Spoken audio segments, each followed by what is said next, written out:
Did you know the United States carries the largest national debt in human history? At nearly $39 trillion, American debt is larger than the combined economies of China, Japan, Germany, and the United Kingdom. And it isn't slowing down. The debt grows by roughly $500 every single second, around the clock every day of the year. What does that mean for ordinary Americans? Every single person in the country, including every newborn baby, already owes $115,000 as their share. Before a child speaks their first word, they're already in debt. And so today we shall talk about the American debt burden. If you like this video, give it a thumbs up. Also subscribe to our channel for more content. America's relationship with debt is as old as the nation itself. From the moment the United States declared independence, it was already borrowing.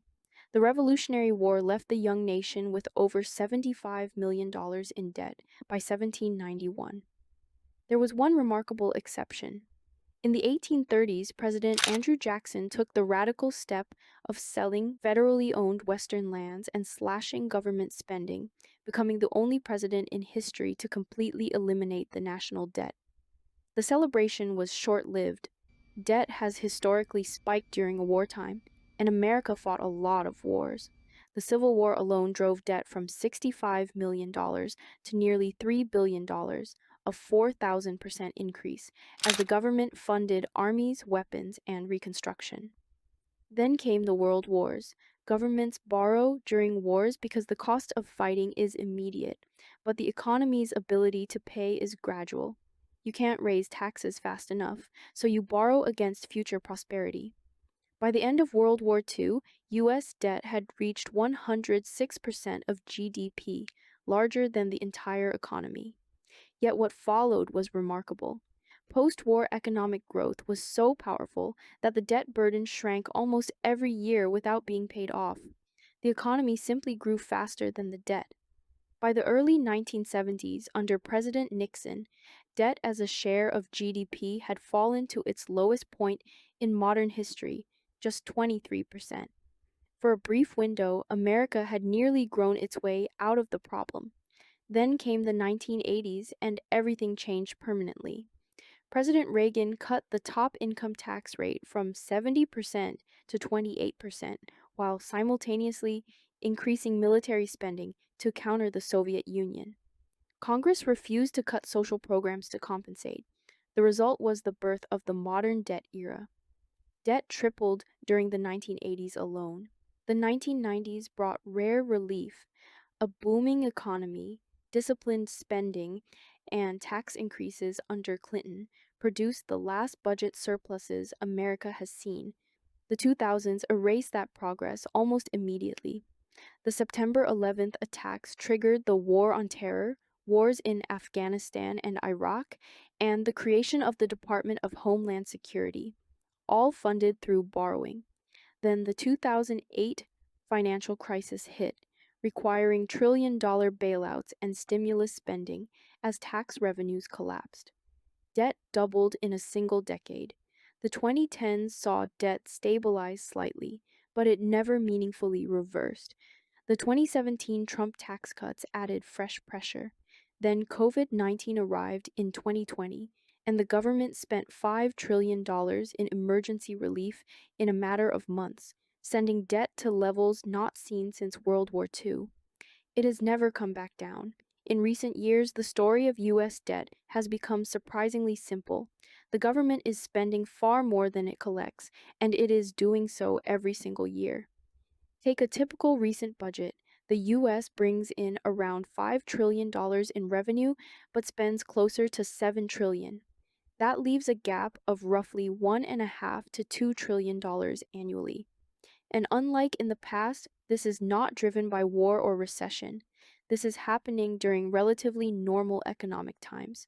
Compared to other developed countries, the U.S. stands out. Many European economies aim to keep their deficits below 3% of their GDP.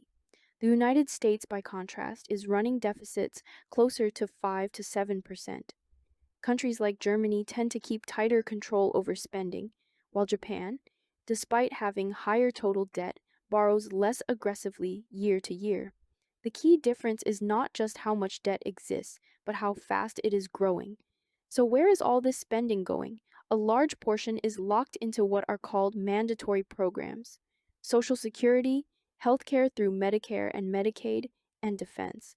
These are not easy to cut, and they tend to rise automatically, especially as the population ages.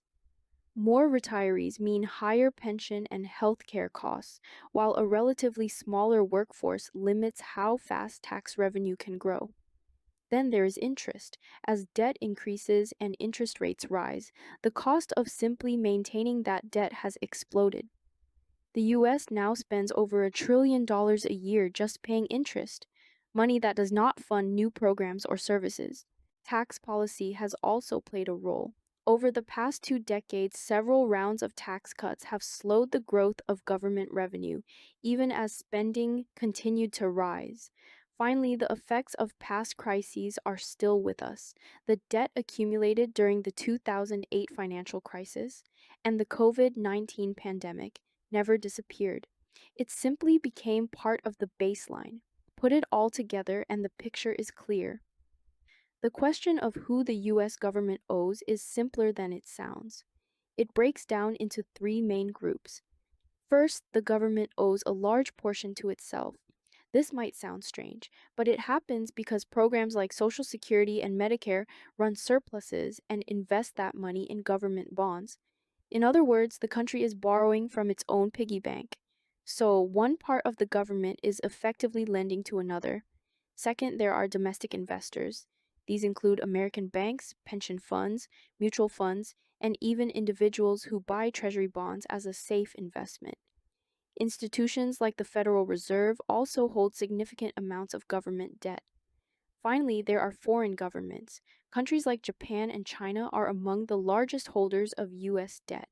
They buy treasury securities as a way to store wealth and stabilize their own economies. Together, these groups finance the US government's borrowing. So, should we be worried? The honest answer is it depends on who you ask, but the trajectory is hard to ignore. Those who sound the alarm point to several uncomfortable truths.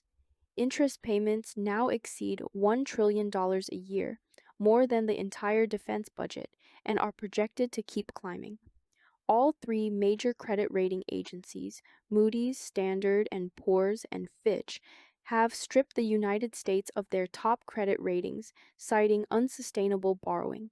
Perhaps most troublingly, if another crisis hits, a pandemic, a war, or a financial crash, America may have far less room to borrow and spend its way out than it did in 2008 or 2020. But not everyone is panicking. Many economists point out that the United States borrows in its own currency, meaning it can never be forced into the kind of collapse that destroyed Greece's economy. The dollar remains the world's reserve currency, meaning global demand for American debt stays strong. And America has been here before.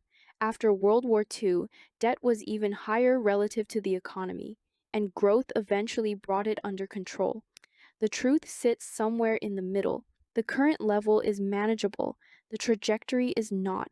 The debt is not a crisis today, but without serious political will to address it, it may become one for the next generation. And that generation has already been handed the bill.